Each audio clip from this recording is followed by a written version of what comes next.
მშვენივრების ვენური უკმარისობა.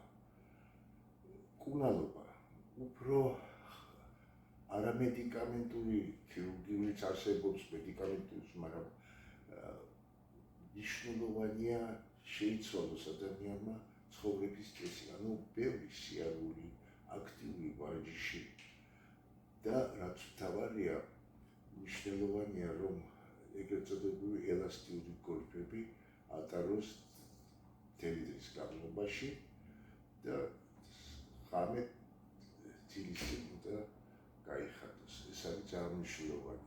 ცურვა ძალიან კარგია და ასევე წონის დაკლება და ასე როგორც ეძახიან ჯანსაღი ცხოვრების წესი.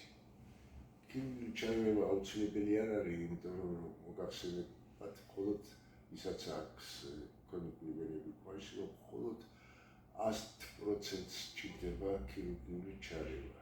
დანარჩენები, ისედაც მე ვთქვი, თანაც ეს არ არის ძნელი, იმიტომ რომ ადამიანს შეუძლია ყოველთვის თუ ჯანსაღია იაროს კეთრები ჩაიცვას და რაც მნიშვნელოვანია სიარული კიდევ ცურვას კიდევ მოხვალის შესაძლებლობა, ცურვა ძალიან კარგი.